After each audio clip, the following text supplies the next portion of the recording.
Ассалаумағалейкум достар, Спорт Мастер каналына қош келдің. Менің есімім Нұрфат. Достар, бүгінгі видеода мен сіздерге ешкім жасап көрмеген, сізде қайталамаған іштің майын бір күнде кетіруге арналған жаттығуларды көрсететін боламын. Яғни, сіздер бұл жаттығуды қайталап, ішіңіздегі майды, ішіңіздегі артық қарынды майды бір күнде кетіре алатын боласыздар. 5,5 минуттық менің жаттығуларымды қайталап, бір күнде ішіңіздегі майды кетіре алатын боласыздар. Осы бүгінгі қайталайтын жаттығуларды ешкім қайталамаған және ешкім жасап көрмеген. Мен бүгін сіздерге көрсетем, сіздер бүгін менімен бірге қайталап, ішіңіздегі майды бір күнде кетіретін боласыздар. 5,5 минуттық жаттығу күніне 3 рет орындайтын боласыздар. Таңертең, түсте және кешке 5,5 минуттық уақытыңызды алатын болады. Ішіңіздегі майды бір күнде кетіретін болады. Яғни бір күннің ішінде ішіңіздегі майға әсер ететін болады. Егер бұл жаттығуды жасап шыдасаңыз, бір күн тоқтамай қайталаңыз және результатын астында комментарийға жазып кетіңіздер. Видео бастамас бұрын менің каналымды қолдап кетіңіздер. Астында подписаться деген қызыл кнопка бар, соны басып кетіңіздер. Біздің арнамыз 100 000 подписке бару керек. Ал біз видеомызды бастаймыз.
We're dreaming in the dark. We are nothing more than dust.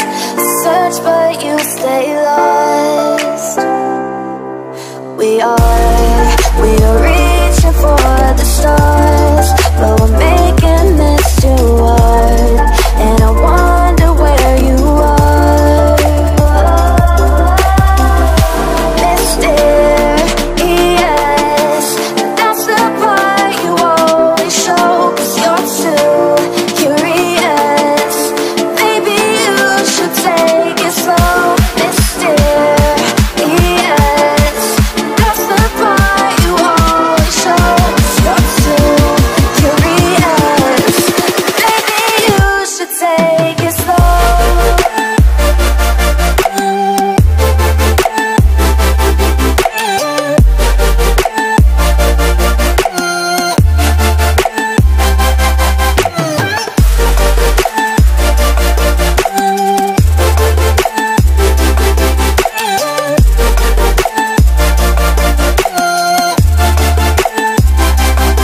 We're dreaming in the dark. We are nothing more than dust. Videomuz өз соңына жетті. Бүгінгі видеода мен сіздерге іштегі майды бір күнде кетіруге арналған ешкім қайталап көрмеген жаттығуды көрсеттім. Бұл жаттығуларды сіздер соңынан жасасаңыздар өте керемет жаттығулар. Іштігіңізге қатты әсерін береді.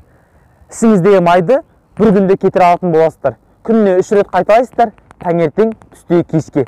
Тура мен сіздерге жаңа ғана көрсеттім. Тура осылай видеоны қосып қоясыздар. Және менен бірге бұл жаттығуды қайталайсыздар. Достар, видеоны міндетті түрде қайталайсыздар деген ойдамын. Сізге обязательно пайдасын тигізетін болады. Біз еңбекті бағалап кетіңіздер. Көп күні сіздер үшін видео түсіріп жатырмыз. Каналға тіркеліп, лайк басып, осы видеоны достарыңа таратып кетіңіздер. Оларға да пайдасын тигізсін. Келесі видеода кездескенше сау болыңыздар.